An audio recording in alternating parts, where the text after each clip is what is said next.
అన్నారు. అల్హమ్దులిల్లాహ్ దానికోసం మనం కృషి చేయాలా. మనం వచ్చిన పరలోకం కోసం, ప్రపంచం కోసం కాదు. నువ్వు తిన్నా గడిచిపోతాది, తినకపోయినా గడిచిపోతాది, మహల్లో ఉన్న గడిచిపోతాది, పూరి గుడిసిలో ఉన్న గడిచిపోతాది, ఎక్కడున్న టైం ఏం పోతుంది. కానీ ఇన్షాల్లా మన పరలోకాన్ని మనం రసూలిహిల్ కరీం అమ్మాబాద్.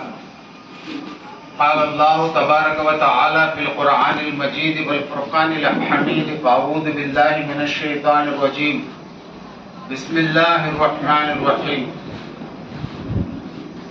قل إن الموت الذي تفرون منه فإنه ملاقيكم ثم تردون إلى عالم الغيب والشهادة فينبئكم بما كنتم تعملون قال النبي رسول الله صلى الله عليه وسلم إنما الأعمال بالنيات أو كما قال عليه الصلاة والسلام. స్తోత్రానంతరం అల్లాహ్ యొక్క దయతో కరుణతో సోదరులారా సోదరిమణులారా, మనందరూ ఈ సమావేశంలో పాల్గొన్నాం. మనందరూ ఈ ప్రపంచంలోకి వచ్చిన ఉద్దేశం మనం కనుక అనుకుంటే అదే మీ ముందర చదవడం జరిగింది. కుల్ ఇన్నల్ మౌతల్లది తఫిర్రూన మిన్హు. మీరు ప్రపంచంలో ఉన్నారు, ఒకరోజు మీకు చావు తప్పనిసరిగా వస్తుంది. ఏ చావు నుంచి అయితే మీరు పరిగెత్తుతా ఉన్నారో ఆ చావు నుంచి మీరు తప్పించుకోలేరు. ఎక్కడున్నా కూడా తప్పించుకోలేరు. 7 భూముల లోపల ఉన్నా, 7 ఆకాశాల పైన ఉన్నా, ఎప్పుడైతే మరణ సమయం వస్తూ ఉన్నదో ఒక సెకండ్ ముందుకు కాదు వెనక్కి కాదు. ఆ చావు రాకమునిపై మన పరలోక జీవితాన్ని మనం తయారు చేసుకునే ఉద్దేశంతో అల్లాహతాలా మనకి ఇక్కడికి పంపించినాడు. అమ్మ కడుపులో 9 నెలలు ఉన్నాం. కాన్పు అనే పేరుతో ప్రపంచంలోకి వచ్చినాం. ఇక్కడ 60 ఏళ్ళు 70 ఏళ్ళు 100 సంవత్సరాల లోపల జీవితం. చావు అనే పేరుతో పరలోకం వెళ్తా అన్నాం. తల్లి గర్భంలో ఉండగా ప్రపంచం కనపడదు, ప్రపంచంలో ఉండగా పరలోకం కనపడదు. కాన్పు అనే పేరుతో ప్రపంచంలోకి వచ్చిన తర్వాత ఈ ప్రపంచం మనకు కనపడతా ఉన్నది. చావు అనే పేరుతో కళ్ళు మూసిన తర్వాత పరలోకం మన ముందరకు వస్తూ ఉన్నది. నిజమైన బుద్ధిమంతుడు, తెలివిమంతుడు, జ్ఞాని ఎవరైనా సరే ఎవరంటే అంత్యం ప్రవక్త సల్లల్లాహు అలైహి వసల్లం గారు సెలవించడం జరిగింది. ఈ ప్రపంచం మేము వదలక ముందే మీరు ప్రపంచాన్ని వదిలిపెట్టాలి. जो अक्लमंद वो है उसका 3 निशानियां हैं. ये दुनिया तुमको छोड़ने से पहले तुम्हें दुनिया को छोड़ दे. कब्र को जाने से पहले कब्र को तैयारी कर ले. मालिक से मिलने से पहले मालिक को राजी कर ले. ఎవరో ఆడవాళ్ళ కొద్దిగా మాట్లాడతాను, దయ గురించి 10 నిమిషాలు ప్రశాంతంగా ఉంటే బాగా ఇంత దూరం వచ్చారు. खबर को जाने से पहले खबर की तैयारी कर ले, मालिक से मिलने से पहले मालिक को राजी कर ले. ఈ ప్రపంచం మనం ఒక రోజు వదలాలి, ప్రపంచాన్ని మనందరూ వదిలిపెట్టాలి. వమల్ హయాతు దునియా ఇల్లా మతావుల్ గురూర్. అల్లాహ్ ఖురాన్లో అంటా ఉన్నాడు, ప్రపంచం మోసపూరిత గృహం ఇది, ఇందులో మనసు లగ్నం చేయొద్దు. ఎందుకోసం అంటే బాల్యంలో ఉన్నాం, తర్వాత యవనంలోకి వచ్చినాం, కౌమారం యవనంలోకి వచ్చినాం, మరి దాని తర్వాత వృద్ధాప్యం వస్తూ ఉన్నది. తర్వాత ఇక్కడి నుంచి తప్పనిసరిగా ఒకరోజు వెళ్ళాలి.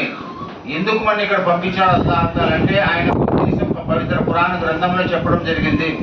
వమా ఖలఖతుల్ జిన్న వల్ ఇన్స ఇల్లా లియఅబుదూన్. मैंने जिन्नात और इंसान की मेरी ही इबादत के लिए पैदा किया. నేను మానవుల జిన్నాతులు నా ప్రార్థన కోసం ఎక్కడ ప్రపంచంలో ఉండగా నా ప్రార్థన చేసి వచ్చేదానికి నేను పుట్టించిన. ఈ ప్రపంచం ఇది ఎంటమంటే రాదు. ప్రపంచ వస్తువులన్నీ భూమిపైనే ఉంటాయి. మనం భూమి లోపలికి పోతా ఉన్నాం. ఇల్లు భూమిపైన, మన భూమి లోపల, మన ఫ్యాక్టరీ భూమిపైన, మన భూమి లోపల, ప్రపంచ కర్మాగారాన్ని భూమిపైన, మన భూమి లోపల, మన భార్య బిడ్డలు అందరూ కూడా బంధువులంతా భూమిపైన, మన భూమి లోపల ఒంటరి జీవితం గడపాల్సి ఉన్నది. ఒకరోజు మనము తప్పనిసరిగా అందరినీ విడిచిపెట్టాలి. భార్యాభర్తలకు చాలా ప్రేమ ఉంటుంది, బిడ్డలంటే తల్లుడికి ప్రేమ ఉంటుంది, బంధుత్వం అంటే అందరికీ ప్రేమ ఉంటుంది. కానీ ఆ ప్రేమ అసలైంది కాదు. అసలైన ప్రేమ అల్లాహ్ యొక్క ప్రేమ. ఆ భార్యను ప్రేమించి అల్లాహ్ కొరకు, బిడ్డలను ప్రేమించి అల్లాహ్ కొరకు, బిడ్డలకు సాయం చేయ అల్లాహ్ కొరకు. మరి అల్లాహ్ యొక్క ప్రేమతో మన జీవితాన్ని గడపాలి. అంటా ఉన్నారు పెద్దలు. ఈ విధంగా మరణం ప్రతి ఒక్కరికి తప్పనిసరి. కుల్లు నఫ్సిన్ రాయిఖతుల్ మౌత్. పుట్టిన ప్రతి ఒక్క జీవి కూడా చావు రుచి పొందాల్సిందే. మనమే కాదు చావు రుచి పొందేది. ఒకరోజు భూమి కూడా చావు ఉన్నది, 7 భూములకు చావు ఉన్నది, 7 ఆకాశాలకు చావు ఉన్నది, సూర్య చంద్రాదులకు చావు ఉన్నది, నక్షత్రాలకు చావు ఉన్నది, ప్రపంచంలో అణువణుకు చావున్నది. వమినల్ జిబాలు సుజిరత్, కొండలు దూది పింజలు పోతే ఒకరు తీర్పు తినమన్నాడు. మరి సమస్త జీవరాశి కూడా చావున్నది. మనం కూడా చనిపోతా ఉన్నాం. మన నాయన పేరు చెప్పండి, చెప్తాము ఆయన చనిపోయినాడని. మన నాయన చనిపోయినాడు అంటాం. రేపు పొద్దున్న మన కూడా మన బిడ్డలు అంటారు మన ఆయన చచ్చిపోయినాడు, వాళ్ళు కూడా అంటారు. ఇది ప్రపంచం. ఇది ఒకరోజు మనం విడిచిపెట్టాలి. ఎక్కడ అన్నారు చావు గుర్తు 3 విధాలుగా 4 విధాలుగా ఉంటుంది మనిషి ప్రాణం పోయేటప్పుడు. మొట్టమొదటి ప్రాణం పోతా ఉన్నది పాదాలు, మెడిమలు, అరికాళ్ళు పూర్తిగా లూజ్ అయిపోతా ఉన్నాయి. రెండోది ప్రాణం పోయే వ్యక్తి మీరు గమనించండి, ముక్కు సొట్టగా పోతా ఉన్నది. ప్రాణం పోయే వ్యక్తిని మీరు గమనించండి, 2 కంతల లోపలికి పోతాయి. 4 పెద్దలు అంటా ఉన్నారు ప్రాణం పోయే ఒక శరీరం, అతని యొక్క శరీరం చర్మం బిగుచుకుంటారన్నమాట. ప్రతి ఒక్కరికి ఈ గుర్తులు నాకు మీకు అందరికి రావాల్సిందే. అందుకోసం సోదరిమణులారా, ఈ ప్రపంచం మనం ప్రపంచంలో ఉన్నాం, కానీ ప్రపంచంలో ఉంటూ పరలోకాన్ని తయారు చేసుకోవాలి. యథార్థంగా ఈ ప్రపంచం శాశ్వతమైంది కాదు, యథార్థంగా పరలోకం శాశ్వతమైంది. పెద్దలు అంటా ఉన్నారు ఒక వ్యక్తి నీళ్లు సముద్రంలో ఏలు ముంచినాడు, లేక సూది ముంచినాడు, పైకి ఎత్తినాడు, ఒక డ్రాప్ పడతా ఉన్నది. ఆ డ్రాప్ తో సమానం ఈ ప్రపంచ జీవితం. పరలోక జీవితం సముద్రం, ఇక ఎడతగినటువంటి జీవితం. ఇక మరలా జన్మ అనేది లేదు. చాలా మంది భ్రమంలో ఉన్నారు, మేము చనిపోయిన తర్వాత మంచి పనులు చేసుకుంటే మళ్ళా ప్రపంచంలోకి వస్తాం. అల్లాహ్ తఆలా ఖురాన్లో అంటాడు అది కల్లా జరగదు అన్నాడు. ఏ విధంగా అమ్మ కడుపు నుంచి బిడ్డ బయటకు వచ్చిన తర్వాత మళ్ళీ అమ్మ కడుపులో ప్రవేశించలేడు, ఆవు స్థనాల నుంచి పాలు పిండిన తర్వాత మళ్ళీ ఆవు స్థనంలో ప్రవేశించలేవు, ప్రపంచం నుంచి చావుని పరలోకం వెళ్ళిన తర్వాత ఇక ప్రపంచంలోకి వచ్చేది కల్లా, అది జరగదు. కాబట్టి అమూల్యమైన సమయం మనం ముందర గడిచిపోతా ఉన్నది. మనం ఇన్షాల్లా వచ్చినా మనం ప్రపంచంలో పరలోకాన్ని తయారు చేసుకోవాలి, కలిమా పఠించాలి. సృష్టిలో ఏ వ్యక్తిని కూడా తల వంచకూడదు. ఇద్దరు దేవుళ్ళు లేరు, ఎవరు 360 దేవతలు లేరు, మరి 33 కోట్ల మంది దేవతలు లేరు. ఉండేది అందరికీ ఒక్కటే దేవుడు. అందరికీ భూమి ఒకటే, ఆకాశం ఒకటే, సూర్యుడు ఒక్కడే, చంద్రుడు ఒక్కడే, నక్షత్రాలు ఒకటే, గాలి ఒకటే, నీరు ఒకటే, సమస్త జీవరాశులంతా ఒకటే, మానవులంతా ఒకటే, అందరికీ దేవుడు కూడా ఒక్కడే. ఆ ఒక్క దేవుని మనం ఆరాధించాలి. ఆయన మనస్ఫూర్తిగా జీవితంలో షిర్క్ చేయకూడదు, అల్లాహకు సాటి కల్పించకూడదు, సృష్టిలో ఏ వస్తువులు మొక్కకూడదు. సృష్టికర్త విశ్వకర్తన అల్లాహ్ అని మనము 5 పూట్ల నమాజ్ చేయాలి. ప్రతి ఒక్క సమయంలో మన సమయం నమాజ్ విడిచిపెట్టేదానికి లేదు. మనం ఆధ్యాత్మిక శిష్యులా మనం అల్హమ్దులిల్లాహ్ తస్బీహ్ చేస్తా ఉన్నాం, అన్ని చేస్తా ఉన్నాం. జీవితంలో ఒక్క పూట మన చేతి నుంచి నమాజ్ జారకూడదు. ఒకవేళ నీకు శక్తి లేదు, నిలబడుకునే శక్తి లేకుంటే కూర్చోనైనా నమాజ్ చేయి, కూర్చొని శక్తి లేకుంటే పొనుకోనైనా నమాజ్ చేయి, పొనుకోను శక్తి లేకుంటే ఏలుతో ఇషారాతో నమాజ్ చేయి. కానీ నమాజు ప్రతి సమయంలో ఖజా కాకూడదు. అది ఇమామ్ హుసైన్ రజియల్లాహు అన్హు కర్బలా మైదానంలో 72 మంది వారి యొక్క దగ్గర బంధువుల బిడ్డలందరినీ షహీద్ చేయడం జరిగింది. ఇబ్నే ముల్జిమ్ అనేటువంటి దుర్మార్గుడు శుక్రవారం నాడు జుమా నాడు హజరత్ ఇమామ్ హుసైన్ రజియల్లాహు అన్హు గారు ఒళ్ళంతా గాయాలు, అలీ అస్కర్ బిడ్డ నీళ్ల కోసం పురాతన దగ్గర పోతే బిడ్డను బాణం వేసి చంపడం జరిగింది. ఆయన శుక్రవారం టైం అయింది, జుమాలో ఉన్న నమాజ్ సజ్దాలకు వినాడు. ఇబ్నే ముల్జిమ్ అనే దుర్మార్గుడు ఆయనకు మెడను కోయడం జరిగింది, గొంతు కోయడం జరిగింది, శరీరం నుంచి శరీరాన్ని శిరస్సును ప్రక్కకు తీయడం జరిగింది. అంటే మహనీయుల యొక్క జీవితం ఎటువంటిది అంటే వాళ్ళ ప్రాణం పోతా ఉన్నది, కానీ జీవితంలో నమాజ్ విడిచిపెట్టలా. హజరత్ ఉమర్ రదియల్లాహు అన్హు గారు అబూ లూలు అనే దుర్మార్గుడు బల్యంతో కొట్టడం జరిగింది. ఆయనకు పొట్టలో ఉండే పేగులని గడ్డకొచ్చినాయి, కానీ రక్తం కారుతా ఉన్నది. నమాజ్ టైం అయింది, నమాజ్ చేస్తా ఉన్నారు. నమాజ్ అజాగ్రత్త నుంచి కాపాడమని అల్లాహ్తో దువా చేయమంటా ఉన్నారు. సోదరులరా, మనకు కూడా ఏమి దేవుడు ఇచ్చినాడు. కష్టాలు సుఖాలు ప్రపంచంలో సహజం అన్నమాట. కష్టాలు లేని మానవుడు ఎవడు ప్రపంచంలో. మరి ప్రపంచంలో అంత సుఖాలంటే ఉత్తమాట భ్రమ అన్నమాట. ఇది తాత్కాలికమైన సుఖం. భార్యాభర్తలు తాత్కాలికమైన సుఖం, ధనము తాత్కాలికమైన సుఖం, శరీరం తాత్కాలికమైన సుఖం, కళ్ళ చూపు తాత్కాలికం, ఆరోగ్యం తాత్కాలికం. ఒకరోజు తప్పనిసరిగా మనందరికీ అనారోగ్యం కూడా వస్తుంది, కళ్ళు చూపు తగ్గిపోతాయి, పళ్ళు ఊడిపోతాయి, శరీరము బలహీనమైపోతుంది, కట్టె చేతికి వస్తుంది, నల్లగా వెళ్ళిన వెంట్రుకలు తెల్లగా మారిపోతాయి, మన యొక్క నడక వేగంగా ఉండే నిదానంగా నడుస్తాం. ఇదంతా సహజం ప్రపంచంలో. ఇన్ని గుర్తులేమంటే పరలోకాన్ని నువ్వు తయారుగా, నువ్వు బాగున్నావు, యవ్వనంలో బాగున్నావు, వృద్ధాప్యం వస్తా ఉన్నది, నీ ముందర చావు ఉన్నది, గుర్తు పెట్టుకో. నా దగ్గరికి రావాలి, కాబట్టి మంచి పనులు చేసుకుని నా దగ్గరికి రా. మనము ఇన్షా అల్లాహ్ యొక్క ఆజ్ఞ ప్రకారం మన విశ్వాసాన్ని పరిపూర్ణంగా ప్రాణం పోతామన్నా కూడా ఇద్దరు దేవుళ్ళు కాదు, కానీ సృష్టిలో ఎవరి ముందర తల ఉంచకూడదు. ఎవరి ముందర కూడా విగ్రహాలు కానీ, ప్రతిమలు కానీ, జెండాలు కానీ, వీరులు కానీ, సృష్టిలో ఏ వస్తువు ముందర తల ఉంచకూడదు. తల ఉంచాలి అల్లాహ్ ముందర. అదే నమాజ్ అంటారు దాన్ని. ఎవరైతే అల్లాహకు సాటి కల్పించలేదో వాళ్ళ కోసం స్వర్గం ఉన్నది. అంతే ప్రవక్త సల్లల్లాహు అలైహి వసల్లం గారు అన్నారు, స్వర్గ నరకాలు ఒకే ఒక్క మాటలో ఉన్నాయన్న. అడిగే వాళ్ళు అడిగినారు, యా రసూలుల్లాహి సల్లల్లాహు అలైహి వసల్లం, స్వర్గ నరకాలు దేంట్లో ఉన్నాయి? ఎవరైతే జీవితంలో అల్లాహకు సాటి కల్పించలేదో వాని కోసం స్వర్గం ఉన్నది, ఎవరైతే సాటి కల్పించి చనిపోయినాడో వాని కోసం నరకం ఉన్నది. ఒకే ఒక మాటలో అల్లాహ్ యొక్క వహదానియత్, అల్లాహ్ యొక్క ఏకత్వం, సృష్టికర్తను గుర్తించాలి, సృష్టికర్తను గమనించాలి, తిరుగుతూ ఉండాలి. ఏ విధంగా స్తంభాలు లేకుండా ఆకాశాన్ని ఎట్లా నిలబెట్టినాడు అల్లాహ్, భూమిని బలపరుపుగా ఏ విధంగా చేసినాడు అల్లాహ్, మరి రాత్రి పగల కోసం సూర్య చంద్రుని ఏ విధంగా నియమించినాడు అల్లాహ్, అల్లాహ్ యొక్క గొప్పతనం, గాలి ఏ విధంగా ప్రపంచం అంతా వీపిస్తా ఉన్నాడు అల్లాహ్, అల్లాహ్ యొక్క గొప్పతనాన్ని కనుగొనాలి. ఉమామిన్ దాపత్తిని పిల్లలు ఖురాన్లో వస్తా ఉన్నది. గమనించండి, తిరగండి, నా యొక్క గుర్తులు, నా యొక్క గొప్పతనాన్ని గమనించండి. కాబట్టి సోదరిమల్లారా, ఇది సోదరులారా, ప్రపంచం తాత్కాలికమైంది. ఎప్పుడు ఎవరికి చావు వస్తుంది, వెనకొస్తుందో ముందు వస్తుందో తెలియదు. చావు తప్పదు. అదే సులైమాన్ అలైహిస్సలాతు వస్సలాం సభ ఉన్నది, సభ జరుగుతూ ఉన్నది. మల్కల్ మౌత్ వచ్చినాడు, మృత్యుదూత, చావుదూత మానవ రూపంలో. ఆయన ప్రక్కనే సులైమాన్ అలైహిస్సలాతు వస్సలాం గారి ప్రక్కన ఒక వ్యక్తి అధికారి కూర్చొని ఉన్నాడు. అధికారి దిట్టే చూస్తూ ఉన్నాడు. ఎవరు? ఈ మల్కల్ మౌత్. అతనికి ఒక డౌట్ వచ్చింది, ఇదేంద్రైనా ఎవడో కొత్త వ్యక్తి వచ్చినాడు, నా దిట్టు గురుగా చూస్తా ఉన్నాడు, కళ్ళు ఎర్రగా చూస్తా ఉన్నాడని అర్థమైంది. ఎవరు ఎత్తునని ప్రక్కనే సులైమాన్ అలైహిస్సలాతు వస్సలాం గారితో అన్నారు, అయ్యో సులైమాన్ అలైహిస్సలాతు వస్సలాం గారు, మీకు గాలి మీద శక్తిని అల్లాహ్ ఇచ్చినాడు, మరి జిన్నాతులతో మాట్లాడే శక్తిని అల్లాహ్ ఇచ్చినాడు, నన్ను మీరు గాలి ద్వారా పోయి హిందుస్థాన్లో నన్ను అక్కడ పెట్టమని చెప్పండి, ఇతను ఎవరు నన్ను భయమిస్తా ఉన్నాడు. సులైమాన్ అలైహిస్సలాతు వస్సలాం గారు గాలికి ఆజ్ఞాపించడం జరిగింది. నేరుగా ఆ వ్యక్తిని తీసుకుని హిందుస్థానంలో ఒక చోట పెట్టడం జరిగింది. ఎప్పుడైతే ఆ వ్యక్తి అక్కడికి వచ్చినాడో అక్కడ ఆ వ్యక్తి వస్తాను మళ్ళా ఎదురుగా. ఆశ్చర్యమైంది ఇతనికి, నేను ఇంత దూరం వచ్చినా నేను తప్పించుకోలేదని నువ్వు మళ్ళీ ఇక్కడికి వచ్చినావంటే, ఒరే పిచ్చోడా, అల్లాహ్ అతని రాత ఇక్కడ రాసి ఉన్నాడు హిందుస్థాన్లో, నువ్వు చూస్తే ఎవరున్నావు? సులైమాన్ అలైహిస్సలాతు వస్సలాం యొక్క సభలో కూర్చొని ఉన్నావు.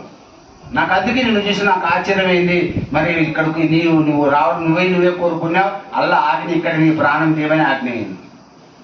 అందుకోసం సోదరులారా, ఈ ప్రపంచం యొక్క భ్రమలో మనం ఉన్నాం. ఈ ప్రపంచం ఎవరికి సాధ్యవల? ఈ ప్రపంచం ఎవరికి సాధ్యవల? దీని యథార్థం కూడా ఏమి లేదు ప్రపంచంలో. ఈ ప్రపంచం యొక్క యథార్థం ఏమి లేదు అల్లాహ్ దగ్గర. దోమరెక్క కంటే ఇంకా హీనం అంటా ఉన్నారు. దోమరెక్క కంటే హీనం అంటా ఉన్నారు ఈ ప్రపంచం అల్లాహ్ ఎదుట. మన దగ్గర కూడా ధన సంపదలన్నీ కలిపి ప్రపంచంలో పెద్ద పెద్ద కోటీశ్వరులు ధనమంతా కలిపి అల్లాహ్ ముందర దోమరెక్కతో కూడా సమానంగా. ఇటువంటి ప్రపంచంలో మనం మనసు లగ్నం చేయకూడదు. అల్లాహ్ యొక్క భయంతో ఏ విధంగా విశ్వాసాన్ని కాపాడుకుంటూ జీవితంలో 5 పూట నమాజ్ విడిచిపెట్టకూడదు. రంజాన్ నెలలో అల్హమ్దులిల్లా 30 ఉపవాసాలు ఉండాలి. మన దగ్గర ధనం ఉంటే ఎల్లప్పుడూ దానం చేసే గుణం మనలో ఉండాలి. మా గురువు గారు మౌలానా సయ్యద్ నూరుల్లా ఖాదర్ రహమతుల్లాహి గారు తర్బియతు సాలిహ్ అని పెద్ద గ్రంథం, మహనీయులు రాసిన గ్రంథాన్ని తెలుగులో అనువదించడం జరిగింది. పీరి మురీదుని గురించి ఆయన చెప్పడం జరిగింది. అరే మురీదు యొక్క లక్షణాలు ఏ విధంగా ఉండాలా? సాలిహ్ అంటారు. అతను ఏ విధంగా ఉండాలా? మన జీవితం ఒక విధంగా మారాలా, ఒక నమూనాగా మారాలా. నమూనాగా మారుతూ నిజమైన విశ్వాస యొక్క లక్షణం ఏమంటే, తను కడుపు నిండా తింటా ఉన్నాడు, పొరుగు నుండి పస్తులో ఉన్నాడంటే వాడు ముసల్మాన్ కాదు. గమనించాలా, నా పరిస్థితి, నా దగ్గర ఏమున్నది, ఆ రూపాయి ఉన్నది, 10 పైసలున్న పేదవాళ్ళకు, అవసరం ఉండే వాళ్ళకు మనం సహాయం చేసే వాళ్ళంగా మనం తయారు కావాలి. ఎందుకోసం అంటే సోదరులారా, నరకం చాలా ఘోరమైనటువంటిది. నరకాన్ని నుంచి దూరం కావాలంటే, కాపాడబడాలంటే మనం ప్రపంచంలో ఇన్షా అల్లాహ్ యొక్క అల్లాహ్ మార్గంలో మనం దానం చేయాలి. ఎవరైతే అల్లాహ్ ఆజ్ఞ ప్రకారం నడుస్తా ఉన్నారో, నమాజుల పద్ధతులు జీవితాన్ని గడుపుతా ఉన్నారో, అపరిశుభ్రంగా ఉండకూడదు ఎప్పుడు కూడా. అతహూరు శత్రునియమాన్, అపరిశుభ్రత అర్ధ విశ్వాసం అన్నారు. శుభ్రత అర్ధ విశ్వాసం అన్నారు మన ప్రవక్త సల్లల్లాహు అలైహి వసల్లం గారు. ఇవన్నీ ఎందుకు వస్తున్నాయి? 2 రకాల ప్రపంచంలో రోగాలు ఉన్నాయి. ఒకటి శారీరక రోగము, 2 మానసిక రోగాలు. ఒకటి శారీరక రోగము, 2 ఆత్మరోగాలు. ఈ యొక్క 2 విషయాలకు సంబంధం ఏముందంటే, ఇస్లాం పద్ధతులు దీనికి సొల్యూషన్ ఉంది. దీనికి పద్ధతి ఉన్నది. ఎవరైతే 5 పూట్ల వుజూ చేస్తా ఉన్నారో, మిస్వాక్ వాడుతా ఉన్నారు, కళ్ళకు సుర్మా తగిలిస్తా ఉన్నారు, పరిశుభ్రంగా ఉంటున్నారు, ఆఖరికి భార్యాభర్త అల్హమ్దులిల్లా అప్పటికప్పుడే స్నానం చేస్తా ఉన్నారు, పరిశుభ్రంగా నిద్రపోతా ఉన్నారు, వాళ్ళకి ఏ జిన్నాతు కూడా ఏం చేయదు, ఏ శైతాన్ని కూడా ఏం చేయదు. ప్రవక్త గారి పద్ధతి ప్రకారం అల్హమ్దుల్లా దొడ్డికి పోయినా మనం, అది కూడా ప్రార్థనతో సమానమే. ప్రవక్త గారి పద్ధతి ఉంటే నిద్రపోతా ఉన్నాం, అది కూడా మనకు ప్రార్థనతో సమానమే. మనం ఎట్టిలేకపోతా ఉన్నాం. ఇక చాలా మంది 100కి 90 మంది దువా చదవరు. అల్లాహుమ్మా ఇన్నీ ఔదుబిక మినల్ ఖుబుసి వల్ ఖబాయిస్. బయటకు వస్తా ఉన్నాం, గుఫ్రానక అల్హమ్దులిల్లాహి అల్లజీ అద్హబ అన్నీ వాఫాని. మనం బయటకు వస్తుంటే దువా, మసీదులకు పోయేటప్పుడు దువా, ఇంట్లోకి పోయేటప్పుడు దువా, భార్యాభర్త ఉండేటప్పుడు దువా. మరి ఈ దువాలుగానే ఇన్షాల్లా అందుకే ప్రవక్త సల్లల్లాహు అలైహి వసల్లం గారు 1500 సంవత్సరాల కిందట దువాలు నేర్పించినారు మనకు. ఎందుకోసం అంటే మనం ఉన్నాం, మనతో పాటు ఎంతబడి శైతాన్ కూడా ఉన్నాడు, మనతో పాటు శైతాన్ కూడా ఉన్నాడు. అంతే ప్రవక్త సల్లల్లాహు అలైహి వసల్లం గారు చెప్పడం జరిగింది, ఎప్పుడైతే మనిషి ఉద్భవిస్తా ఉన్నాడో అంత కూడా ఒక శైతాన్ కూడా పుడతా ఉన్నాడు. దీన్ని సూర్య ఆఫ్ల అల్లాహ్ ఖురాన్లో అంటా ఉన్నాడు, వైదా కరీన్ అని పేరు, జిన్నాత్ పేరు. ఏ విధంగా మీ శరీరం రక్తం ప్రవహిస్తా ఉన్నదో జిన్నాత్ కూడా శైతాన్ కూడా మీరు ఆ విధంగా ప్రవహిస్తా ఉన్నాడు. హదీసులు ఈ మాట వస్తా ఉన్నది, శైతాను దోమరు వెనక కూర్చుంటా ఉన్నాడు, దోమరు ఎక్కడ దాని యొక్క తొండాన్ని లోపలికి హృదయంలో కూర్చుంటా ఉన్నాడు, చెడు ఆలోచనలు కల్పిస్తా ఉన్నాడు. ఈ చెడు ఆలోచనలు దీనికంతా కారణము మనలో ఉండేటువంటి శైతాను. కాబట్టి శైతాన్ మన యొక్క బద్ధ శత్రువు. శైతాన్ అదువు ముబీన్ అన్నాడు అల్లాహ్ ఖురాన్లో. శైతాన్ మన యొక్క బద్ధ శత్రువు. కాబట్టి వారి నుంచి మనం రక్షింపబడాలంటే మనం ఎల్లప్పుడూ అల్హమ్దులిల్లా అల్లాహ్ యొక్క ఆజ్ఞ ప్రకారం ప్రవక్త సల్లల్లాహు అలైహి వసల్లం గారి యొక్క పద్ధతుల మేరకు, దువాల మేరకు ఇన్షాల్లా మన జీవితం గడిపితే ఈ శైతాన్ బారి నుంచి, జన్నాతుల బారి నుంచి మనము దూరం అయ్యేదానికి మనకు అవకాశం ఉంటుంది. చాలా మందికి తెలియదు ఆడున్నారు జన్నాతులు అంట. జన్నాతులు ఉన్నారు, ప్రతి ఒక్క చోట ఉన్నారు. ఏ విధంగా ప్రపంచంలో మనం ఉన్నామో ఒక మనిషికి 10 మంది జిన్నాతులు ఉన్నారు. 3వ భూమి ఉన్నది, తిలిస్మి అంటారు దాన్ని. మూడో భూమికి 4వ భూమి మధ్యలో జిన్నాతుల యొక్క రాజ్యాలు ఉన్నాయి. నా మాట మీ మాట కాదు, మన అంది ప్రవక్త ముహమ్మద్ సల్లల్లాహు అలైహి వసల్లం గారి మాట. వాటి నుంచి మనం రక్షింపబడాలంటే ఖురాన్ యొక్క తిలావత్, పెద్దలు ఏదైతే చెప్తా ఉన్నారో జికిర్ ఫిక్ర్ యొక్క పాబంది, పరిశుభ్రంగా ఉండడం. ఇంట్లో చాలా మంది పాపం కొనుక్కుంటా ఉన్నారు, లెట్రిన్ యొక్క డోర్ వేరు, లెట్రిన్ డోర్ వేరు. ఆ ప్రశాంతంగా నిద్ర రాదు మనకు, ఆడోళ్ళకైనా మొబైల్కైనా నిద్ర రాదు. ఏం జరుగుతుందంటే వాడు కమీస్ వస్తా ఉన్నాడు దుడ్డికి తినేదానికి, వాడు వస్తానని అన్ని గమనిస్తా ఉన్నాడు, మన మీద స్వారీ చేస్తా ఉన్నాడు. నిద్ర లేస్తే మనకు ఒళ్ళంతా నొప్పులు ఉంటాయి, ప్రశాంతమైన నిద్రలే. రాత్రి ఎన్నెన్నో చెడు కళ్ళు వస్తూ ఉంటాయి, ఎవరో వచ్చి మిందబడినట్టు ఉంటుంది, ఎక్కడికో మనం తీసుకోబోయినట్టు ఉంటుంది. దీనికంతటి కారణం ఏమంటే మనం చిన్న పొరపాటు చేసినాం. ఏం పొరపాటు? ఇంట్లో లెట్రిన్ మామూలు కదా, డోర్ అట్టే తెరిచి పెట్టాం, దానివల్ల ఇన్ని అనర్థాలు ఉన్నాయి. ఏమి ఒక్కొక్కటి మనం వివరించుకోవడం ఎన్నో విషయాలు ఉన్నాయి. కాబట్టి సోదరులారా, మన కోసం నరకం కూడా ఉన్నది, మన కోసం స్వర్గం కూడా ఉన్నది. నరకం ఎట్లా? ఎప్పుడైతే అల్లాహ్ అవిధేయంగా జీవితాన్ని గడుపుతామో నరకం మన కోసం. ఫీనారి జహన్నమ ఖాలిదీన ఫీహా, నరకం యొక్క అగ్ని యొక్క ఏమి సిల్సిలా, పొడుగాటి సంఖ్యలు మనం ఈడ్చుకొని పోతారు. మన శరీరం ఒక భుజము, ఈ భుజం నుంచి ఒక వేగవంతమైన రాకెట్ వాహనం 3 రోజులు ఎంత ప్రయాణం అయితే అంత శరీరం అయితే నరకంలో మన శరీరం అల్లాహ్ ఆజ్ఞగా వ్యతిరేకిస్తే. ఇది మనం చాలా మందికి నమ్మకంలే. ఎవడు స్వర్గం ఉంది, ఎక్కడ నరకం ఉంది, చాలా మంది భ్రమంలో ఉన్నారు. ఈ రోజు నెట్లు రకరకాలలో ఉన్నారు, ఎక్కడ స్వర్గం ఎక్కడ నరకం. యువత అంతా చాలా మంది దిగజారిపోయినారు. ఉన్నది స్వర్గము నరకం, కైసి కర్ని వైసి భరణి, నా కియాతో కరికేదే, యకీనైతే మరికేదే, జన్నత్ బి హై జహన్నం బి హై. ఈ రోజు మీకు కనపడదు, కనపడేటప్పుడు కనపడతారు, కళ్ళు మూసిన తర్వాత అర్థమవుతారు నేను గుర్రం మీద వచ్చినానా లేక గాడిద మీద వచ్చినానా. ఆ రోజు మనకు అర్థమవుతుంది. కాబట్టి ఇచ్చిన జీవితాన్ని అల్హమ్దులిల్లా మనము సార్థకం చేసుకోవాలి. ఎన్నో రకాల వాదాలు ఉన్నాయి. ఇన్షాల్లా అల్లాహ్ యొక్క మీద భరోసా పెట్టి ఇన్షాల్లా నమాజ్ మరగా పాపంది సక్రంగా జీవితాన్ని గడిపినామంటే, అల్లాహ్ ప్రకారం గడిపినామంటే మన కోసం స్వర్గం కూడా ఉన్నది. ప్రపంచం తుచ్చమైంది ఇది. అంతే ప్రవక్త సల్లల్లాహు అతను గారితో అన్నారు, ఏమన్నారంటే, ఇప్పుడు ఉప్పు కారం తింటాన్నావు కదా, రకరకాల పదార్థాలు తింటాన్నావు కదా, మసాలాలు తింటాన్నావు కదా, అది ఏమవుతుంది అన్నారు. మామూలు విషయం కాదు ఇది అన్నారు. యా రసూలుల్లాహ్ అసలు మీకే తెలుసు, అయింది తిన్న తర్వాత మానవుని ఆహారం ఏమవుతుంది మీకే తెలుసు. ఏమవుతుంది? మలమవుతుంది.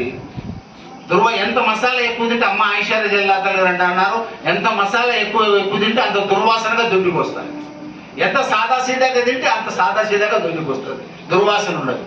మనం అన్నారు. అతి ప్రవక్త సల్లాహు గారు అన్నారు, ఈ మనం కంటే ఈ దొడ్డి కంటే దీనికంటే హీనమైంది ఈ ప్రపంచం అన్నారు. దాంట్లో ఉన్నాం మనం. ఇన్షాల్లా మన పరలోకాన్ని చేసుకున్నామా, అల్లా ఆజ్ఞాపరంగా నడిచినామంటే మన కోసం స్వర్గం ఉన్నది. ఎటువంటి స్వర్గం? ఇక జన్మనేదిలే. ఫీ జన్నాతిన్ తజ్రీ మిన్ తహతిల్ నహారు ఖాలిదీన ఫీహా. స్వర్గమే స్వర్గం. స్వర్గవనాలు, పాల కాలువలు, తేనె కాలువలు, షరాబన్ తహూరా, మధుపానం యొక్క కాలువలు, జన్నతే తస్నీ, నీటి యొక్క కాలువలు.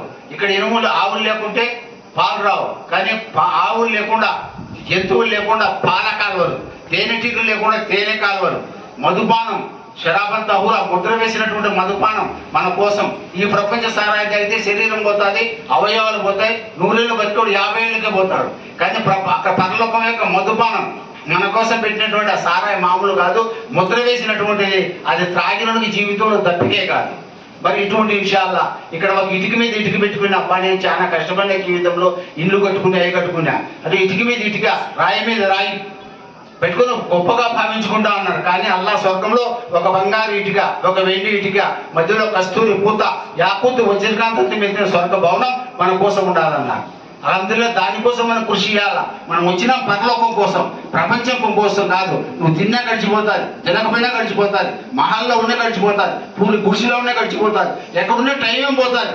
కానీ ఇన్షాల్లా మన పరలోకాన్ని మనం తయారు చేసుకోవాలి. బెహలూల్ దానా రహమతుల్లాహ్ ఈయన అజయాలే ఏమే సదకాతులు వస్తా ఉన్నది ఈ విషయం. ఒక మారు ఒక నది ఒడ్డున ఆయన ఏమి ఇసుక ఉన్నది, ఇసుకతో గూడు కట్టుకుంటున్నాడు కాళ్ళు పెట్టి. क्या भाई सोता है क्या भाई? धूप में भी सोता है क्या? आज सारी नींद जागे उसके लिए सो रहे हैं. थोड़ी देर जागो हो गया है, असल चीज क्या भी नहीं, थोड़ी देर हो गई. समझ में आते ही नहीं आ रहे हैं. हमारा तेलुगु किताबी लैंग्वेज है, हम फूटी फूटी तेलुगु नहीं है, किताबी लैंग्वेज है. मौलाना सैदुल्लाह कादर रहमतुल्लाह अलैह के शागिर्द हूँ मैं. हजरत के शागिर्द, हजरत के पास इल्म भी पढ़ा हूँ, मुरीद भी हुआ हूँ, हमारा मुर्शिद भी है, उस्ताद भी. 6 सनदे हैं मुझे अल्हम्दुलिल्लाह हजरत के पास पढ़े वो जमाने में.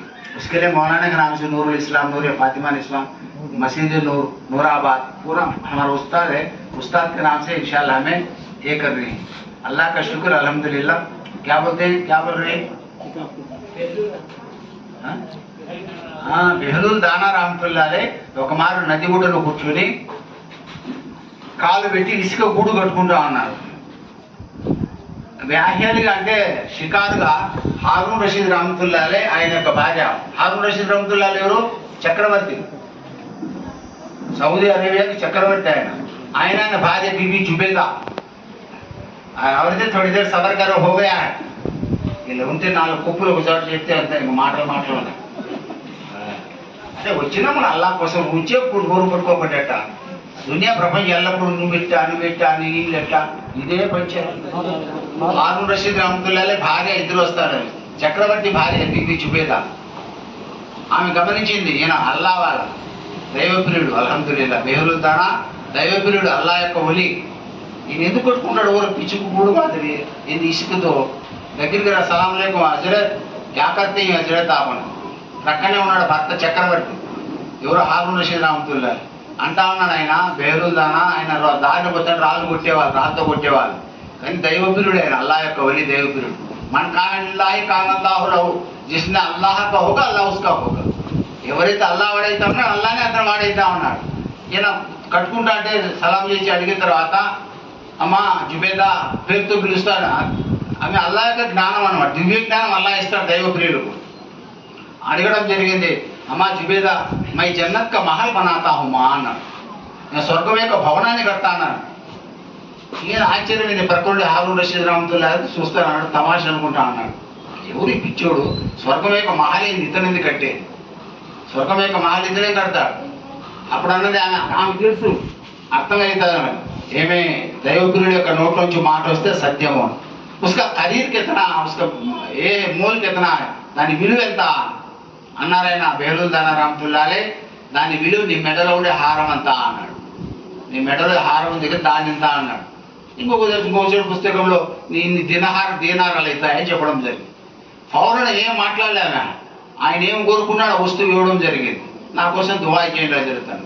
ప్రక్కనే హారూన్ రషీద్ రహమతుల్లాహ్ చక్రవర్తి భార్య తనకి పిచ్చి పట్టిందా, ఇచ్చుడు మాటలేండి నువ్వు బాయ్ డబ్బులు బాయ్ ఆరం బాయ్ ఎందుకు ఇమా చేసినావు అంటే అది మీకు అర్థమయ్యేది కాదు నాకు తెలుసు, ఏమే దైవపురుడి యొక్క మాట నాకు తెలుసు కాబట్టి మీరు పాండి అన్నారు.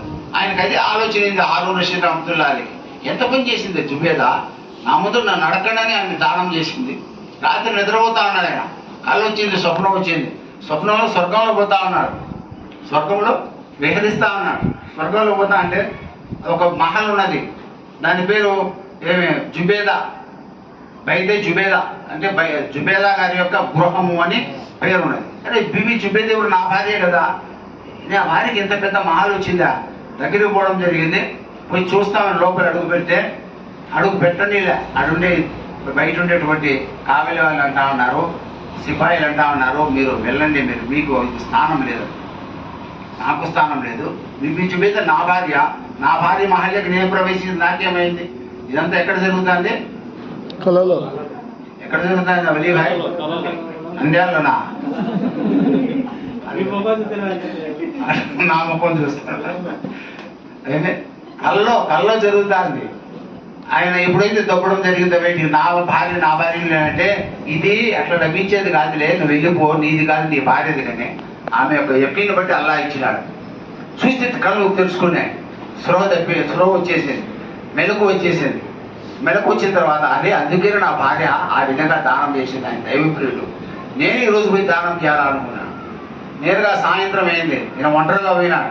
ఒంటరిగా పోయి సలాం అలైకుం. ఆయన అదేవిధంగా గుళ్ళు ఏమి ఇసుకో గూడు కట్టుకుంటా అన్నారు బెహలూర్ దానా రహమతుల్లాహి. బెహలూర్ క్యా కర్ రహీ హై ఆప్? మై జన్నత్ కా మహల్ బనాతా హూం, ఉస్కా కీమత్ కిतना है?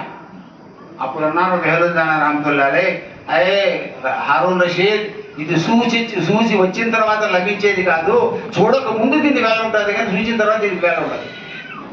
అంటే నువ్వు రాత్రి చూసినావు, నా దగ్గర మేళ కొనేదానికి వచ్చినావు, నీ భార్య చూడకుండా నాకు కొనడం జరిగింది, ఆమెకు అల్లా ఇచ్చినాడు. నువ్వు చూసి ఇచ్చిన తర్వాత ఇస్తే ఇది లభించేది కాదు. యథార్థంగా మనకు స్వర్గం అల్హమ్దులిల్లా భరోసా పైన ఉన్నది. భరోసా, మనం అల్లా పైన భరోసా పెడితే మనకు అల్లా స్వర్గం ఇస్తాడు, నరకాన్ని నుంచి అల్లా తప్పిస్తాడు, ఘోరమైన పాపాన్ని నుంచి అల్లా రక్షిస్తాడు.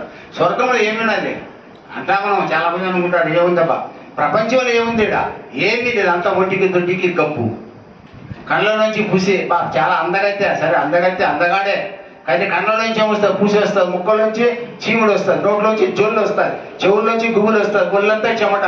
స్నానంగానే చీకటి నా తల్లి 3 రోజులు స్నానం చేయలేదు అనుకో, ఇంకా ఎందుకులే, మొత్తం ఒళ్ళంతా దుర్వాసనే. 3 రోజులు పేరుగా దూకోకుండా అంటే అయిపోయావు కదా, ఏమి ఆ పరిస్థితి ఆ విధంగా అవుతుంది. 3 రోజులు ముఖం కడుక్కోకుండా అంటే ఆమె బతుకు అయిపోయావు. 1 రోజు కడకంటే దగ్గరికి ఎవరు పోలేదు. ప్రపంచం యొక్క పరిస్థితి అంటే అమెరికాలో జరిగింది. ఒక ఆమె 24 మందికి డైవోర్స్ ఇచ్చింది, పేపర్లో వచ్చిన విషయం. ఎంతమంది? 24 మందికి. ఇదేంద్రా నాయన, ఒక ఆమె ఒకడికి పోతే చేసుకోవడం ఆలస్యం, మ్యారేజ్ చేసుకోవడం ఆలస్యం, మరి తలాక్ కావడం ఆలస్యం, డైవోర్స్ అన్నమాట. విలేకరులకు డౌట్ వచ్చింది, ఏంటంటే 24 మందిని చేసుకుంది, ఏమి జరిగింది, ఎందుకు ఇచ్చిపెడతాన్నారు ఏమని. అది పోయి వాళ్ళు అడిగినారు, విచారించినారు. ఎవరు? విలేకరులు, మామూలు మీడియా వాళ్ళు. ఎప్పుడైతే పోయి విచారించినారో ఆమె ఒకటే మాట చెప్పింది, అయ్యా నాతో ఏమి లేదు, వాళ్ళ తప్పేమి లేదు, నాదే తప్పు. ఎందుకోసం అంటే నాలో ఒక చిన్న చెడ్డ అలవాటు ఉన్నది, నేను ఇంతవరకు నా జీవితంలో ముఖం కడుక్కోలే, ఆ గబ్బుకు తట్టుకోలేక అందరూ విడిచిపెట్టేసిపోయినా. అట్లా ఈ ప్రపంచం. కానీ ఇన్షాల్లా స్వర్గంలో ఏమే దేవకన్యక స్త్రీలు ఉన్నారు. మన భార్య 5 పూట నమాజ్ చేస్తే అల్హమ్దులిల్లా దేవకన్యక స్త్రీలకు నాయకురాలు అవుతుంది అన్న, దేవకన్యక స్త్రీలకు నాయకురాలు అవుతుంది అన్న. 4 గుణాలు ఉండాలి స్త్రీల్లో. ఏ స్త్రీ అయితే 5 పూటలు నమాజ్ చేస్తా ఉన్నదో, ఏ స్త్రీ అయితే 5 పూటలు నమాజ్ చేస్తా ఉన్నదో, మరి రంజాన్ నెలలో 30 ఉపవాసాలు ఉంటా ఉన్నదో, తన్ను తాను అధర్మ కార్యాల నుంచి పాప కార్యాల నుంచి రక్షించుకుంటా ఉన్నదో, అసలు విషయం ఇది. తను తాను రక్షించుకోవాలి పాప కార్యాల నుంచి. భర్త లేనప్పుడు పరపురుషుడు వస్తే లోపలికి రానియకూడదు, భర్త కొనుక్కుంటే మంచం మీద కూర్చోనియకూడదు. ఆఖరికి బయట నుంచి ఎవరైనా సలాం చేస్తే వాటిని మెత్తగా సలాం చేసినా మనం కఠినంగా సలాం చెప్పాలా. ఇది స్త్రీ యొక్క గుణం అన్నమాట. రెండో మాట ఏమి? 5 పూటలు నమాజ్ చేస్తా ఉన్నది, మరి తను తాను పాపాల నుంచి రక్షించుకుంటా ఉన్నది. భర్త యొక్క విధేయత కలిగిన స్త్రీ. ఈ 4 గుణాలు ఎవరిలో ఉన్నాయో అల్లాహ్ తఆలా ఆమెకు స్వర్గంలో 8 ద్వారాలు ఉన్నాయి, ఏ ద్వారం నుంచి స్వర్గంలో ప్రవేశించవచ్చునని అంతే ప్రవక్త సల్లల్లాహు అలైహి వసల్లం గారు సెలవేయడం జరిగింది. తర్వాత సోదరులారా ఏం చెప్తానా నేను జన్నతిని గురించి మీ ముందర చెప్తాను. అసలు స్థితి ప్రపంచం ఇది కాదు. 33 ఏళ్ళ వయసు ఆడోళ్ళకు అల్లా ఖురాన్లో అంటా ఉన్నాడు, సమవయస్కులు 33 ఏళ్ళు మగోళ్ళకు ఉంటాయి, 33 ఏళ్ళు ఆడోళ్ళకు ఉంటాయి. అది స్వర్గం ఎట్లాంటిది? ఇక్కడ ప్రపంచం వయసు పోయే కొద్ది అన్ని జబ్బులు వస్తూ ఉంటాయి. ప్రపంచ పరలోకంలో జబ్బులేలా. మనిషి ఇక్కడ 6 మూరలు ఎత్తుండా, నేను 6 అడుగులు ఎత్తుండా, 6 అడుగులు ఒక ఇంచుండా, ఎక్కడ పోయినా పైకి కిందకు చూస్తారు. నేను ఇతను ఆఫ్ఘాన్ నుంచి చూస్తాడా, అరబ్ నుంచి వచ్చినాడా, కానీ అక్కడ 60 మూరలు ఎత్తుంటాడు స్వర్గ నివాసి. ఎన్ని మూరలు? 60 మూరలు ఎత్తుంటాడు. ఆడోళ్ళు కూడా అంతే, మగోళ్ళు కూడా అంతే, 60 మూరలు ఎత్తుంటారు. మరి దాని తర్వాత వాళ్ళ యొక్క గుణగణాలు అల్లాహ్ ప్రసాదిస్తారు స్వర్గ నివాసికి. అదనా జన్నతి తక్కువ విశ్వాసం ఉండేవానికి చనిపోయేటప్పుడు కలిమా లా ఇలాహ ఇల్లల్లాహ్ ముహమ్మద్ చనిపోతా ఉన్నాడు, అదనా ఈమాన్ ఉన్నది. ఈ ప్రపంచం అంతా 10 ప్రపంచాల స్వర్గాన్ని అల్లాహ్ ప్రసాదిస్తారంట. అసలు జీవితం ఇది కాదు సోదరులారా. ఇక్కడ ఏమీ లేదు. అన్నం ఎక్కువ తింటే గ్యాస్, తక్కువ తింటే రకరకాల బాధలు జబ్బులు తట్టుకోలేము. మరి ఈ ప్రపంచం ఇట్లాంటిది. కానీ అక్కడ అట్లా మనిషి 40 ఏళ్ళు తింటానే ఉంటాడు. ఏది కావాలంటే అది. అరే దగ్గరికి పోతే కోళ్ళు చూసి కోళ్ళు పరిగెత్తుకుంటూ వస్తాయి, అప్పటికప్పుడే జుబాయ్ అవుతాయి. పొట్టేలు కాబట్టి పొట్టేలు వస్తాయి, చేపలు కాబట్టి చేపలు వస్తాయి, అప్పటికప్పుడే జుబాయ్ అవుతాయి. కోడి అప్పటికప్పుడే జుబాయ్ అవుతా ఉన్నది. ఇవి తినాలనుకుంటాడు, కోరుకుని తినాలనుకుంటాడు. ఒక పక్క చికెన్ కబాబ్, ఒక పక్క చికెన్ 65, ఒక పక్క చికెన్ చిల్లీ, ఒక పక్క చికెన్ పులుసు, ఒక పక్క చికెన్ రోస్ట్. ఇవి తింటానే ఉంటాడు. 60 మూరలు ఎత్తుండేవాడు. ఒక రోజు 2 రోజులు కాదు, 40 ఏళ్ళు తింటానే ఉంటాడు. అల్హమ్దులిల్లాహ్ అంటే కోడి పోతే ఇది కడుపు నిండిపోతుంది. అట్లాంటిది స్వర్గం. ఈ ప్రపంచం ఏమున్నది? ఒంటికి దొడ్డికి చచ్చిపోతే ఎదవి గోరులు పెడతారు, ఒళ్ళంతా పురుగులు పడతాయి అంటా ఉన్నారు పెద్దలు. కళ్ళు పుళ్ళు బయలుపోతాయి, చర్మం అంతా ఊడిపోతుంది, ఎముకలు యాడని విడిపోతాయి. ఒకే ఒక ఎముక ఉంటుంది, నడ్డీపు ఎముక. పెద్దలు అంటా ఉన్నారు పంటి ఎముక, నడ్డీపు వెన్నుపూసే ఎముక. దాంతో మళ్ళా అతల కియామత్ నాడు మనం లేపుతా ఉన్నాడు పరలోకములు, తీర్పు దినం నాడు. కాబట్టి నిజమైన తెలియమంది వెళ్ళారంటే మనం విషయాలు మనం ఇక్కడ ఆధ్యాత్మికంగా వచ్చిన్నాం. స్త్రీలు ఉన్నారు, అక్కలు ఉన్నారు, చెల్లు ఉన్నారు, మరి దాని తర్వాత మన అన్నదమ్ములు ఉన్నారు. ఇన్షాల్లా మనందరం ప్రతిజ్ఞ చేయాలా, జీవితంలో ఒక్క పూట కూడా నమాజ్ విడిచిపెట్టకూడదు. నమాజ్ విడిచిపెట్టే వాళ్ళకు దీనికి సంబంధమే లేదు అసలు. నమాజ్ విడిచిపెట్టినా నువ్వు ఎన్ని మంత్రాలు చదువుకున్నా, తంత్రాలు చదువుకున్నా, ఖురాన్ తీసుకొచ్చి మెడలు వేసుకున్నా కూడా ఏం కాదు. తావీజ్ ఫలితాలతో అసలే కాదు, ఏమే అయిన భ్రమలు. మరి తావీజ్ ఫలితాల బదులు ఖురాన్ మెడలు వేసుకున్నా కూడా ఏం కాదు. ఖురాన్ ఎక్కడ ఉండాలి? ఆచరణ గోడల పైన కాదు, హృదయంలో ఉండాలి. ఇన్షాల్లా ఈ సూరా చదివితే ఇదైతే అది, ఈ సూరా చదివితే ఇది, మనకు అర్థం కూడా తెలిసి ఉండాలి, చదవాలి. ఆ విధంగా జీవితంలో మనకి ఏ కష్టం ఇక్కడ రాదు, ప్రాణం పోయేటప్పుడు ఏ కష్టం రాదు. హజరత్ అబ్దుల్లా ఇబ్న్ మసూద్ రలియల్లాహు తఆలా గారు ఏమే ఆయనకు ప్రవక్త సల్లల్లాహు అలైహి వసల్లం అడిగినారు, అబ్దుల్లా ఇబ్న్ మసూద్ రలియల్లాహు తఆలా గారు, నీ దగ్గరికి ఎవరు ఒక వ్యక్తి వచ్చిండా అంట కదా, ఆయనకు దయ్యం పట్టిందంట కదా, వారిని మీద చదివినా అంట, చెవులో ఏమైంది? రసూలుల్లాహి సల్లల్లాహు అలైహి వసల్లం ఖురాన్ యొక్క వాక్యాలను చదివినాను, అల్లాహ్తో ఖురాన్ యొక్క వాక్యంతో ఇన్షాల్లా ఆ శైతాను వాళ్ళ నుంచి దూరం పారిపోయింది. ఏ వాక్యం చదివినావు? చెప్పడం జరిగింది, బిస్మిల్లాహిర్ రహమానిర్ రహీం చెప్పడం జరిగింది. అఫ హసిబుతుమ్ అన్నమా ఖలక్నాకుమ్ అబతం అన్నకుమ్ ఇలైనా లా తుర్జఊన్ ఫతఆలల్లాహుల్ మలికుల్ హక్కు లా ఇలాహ ఇల్లా హువ రబ్బుల్ అర్షిల్ కరీం వమన్ అల్లాహ్ ఇలాహన్ ఆఖర్ లా బుర్హాన లహు బి ఫఇన్నమా హిసాబు ఇంద రబ్బి ఇన్నహు లా యుఫ్లిహుల్ కాఫిరూన్ వఖుర్ రబ్బిగ్ఫిర్ వర్హమ్ అంత ఖైరుర్ రహీమీన్. ఈ యొక్క ఖురాన్ యొక్క ఆయత చదివినాను రసూలుల్లాహి సల్లల్లాహు అలైహి వసల్లం అన్నారు. ప్రవక్త సల్లల్లాహు అలైహి వసల్లం దయ్యాలేంది, భూతాలేంది, ఒకవేళ నువ్వు నమ్మకం పెట్టి చదివితే కొండ 2గా చీలిపోమంటే 2గా చీలిపోతాయి. అదే ఖురాన్ యొక్క గొప్పతనం అన్నమాట. ఆచరణ మనలోకి రావాలి. ఇన్షాల్లా మనము ఖురాన్ ద్వారానే మనం ఆరోగ్యాన్ని పొందుతా ఉన్నాం. వననజిలు మినల్ ఖురాని మా హువ షిఫా వ రహ్మతుల్ లిల్ ముమినీన్. ఎన్నో చోట్ల వస్తాయి, యఖ్రుజు మిన్ బుతూనిహా షరాబున్ ముఖ్తలిఫున్ అల్వాను ఫీహి షిఫాఉ లిన్నాస్ వైదా మరిస్తు బహు యష్ఫీన్ కుల్ హువ లిల్లదీన ఆమను హుదం వ షిఫా. మొత్తం ఖురాన్ ద్వారానే మనకు అల్లాహ్ షిఫా ఇచ్చాడు. లవ్ అన్జల్నా హాదల్ ఖురాన్ అలా జబలిల్ లరఐతా ఖాషియం ముతసద్దియం మిన్ ఖష్యతిల్లాహ్. ఒకవేళ ఈ కొండను అమానతగా ఈ యొక్క ఖురాన్ కొండల మీద పెడితే కొండ రేజేయండి. అటువంటి ఖురాన్ మనకు ఉన్నది. ఇన్షాల్లా ఖురాన్ ద్వారా మనము ఆరోగ్యాన్ని పొందాలి, మనందరం నరకాగ్ని నుంచి రక్షింపబడాలి. ఆడవాళ్ళ కానీ మగవాళ్ళ కానీ ప్రతి స్థితిలో పరిశుభ్రంగా ఉండాలి. ఇన్షాల్లా 5 పూటలు నమాజ్ పాబందీ చేయాలి, గోషా పరదా పాబందీ చేయాలి. దాని తర్వాత మనము అల్లాహ్ ఇచ్చిన ధనం, అల్లాహ్ ఇచ్చిన ప్రాణం, మనకేమీ లేదు. అల్లాహ్ ఇచ్చిన ధనం, అల్లాహ్ ఇచ్చిన ప్రాణం, అల్లాహ్ ఇచ్చిన సమయం, 60-70 ఏళ్ళు అల్లా ఇచ్చిన సమయం, అల్లా ఇచ్చిన సమయాన్ని, అల్లా ఇచ్చిన ధనంతో, అల్లా ఇచ్చిన ప్రాణంతో అల్లాహ్ మార్గంలో మన యొక్క 5 మసీద్ వారి జమాత్ యొక్క 5 పనులు చేస్తూ ప్రతి ఒక్క నెల ఇన్షాల్లా ఇంట్లో కూడా పుస్తక పఠనం చేయాలా. వాళ్ళని కూడా జమాత్లో 3 రోజులు పిలుచుకొని పోవాలా, 10 రోజులు పిలుచుకొని పోవాలా, 40 రోజులు పిలుచుకొని కూడా పోవచ్చు. ఇంట్లో పుస్తక పఠనం చేయాలా, మసీదులో పుస్తక పఠనం వల్ల మసీద్ వారి జమాత్లో కూర్చోవాలా, గస్తులో పాల్గొనాలా, 20 రోజులు ఇంటి పనులు చేసుకోవాలా. ఎన్ని పనులు ఉన్నా 3 రోజులు అల్లా మార్గంలో మనం వెళ్తా ఉండాలి ఇన్షాల్లా. ఏం భయ్? మరి ఎవరెవరు ఈ రోజు నుంచి 5 పూటలు నమాజ్ చేస్తారు చెప్పండి. అంటే ఇంతవరకు చేయలేదు అర్థము. पढ़ा नहीं करके मरे दम तक इंशाल्लाह पढ़ना है, मरते मरते भी पढ़ना है. ऐसा दीन का काम भी करना है, हयात में भी करना है, मरने के वक्त में दीन का काम छोड़ना नहीं. करेंगे इंशाल्लाह. अल्लाह ताला ने जो भी बोले हैं उसके ऊपर अमल करने की तौफीक अता फरमाए. आखिर दावाना अनिल हम्दुलिल्लाहि रब्बिल आलमीन. ఈ యొక్క కృషి మా సోదరులు అల్హమ్దులిల్లాహ్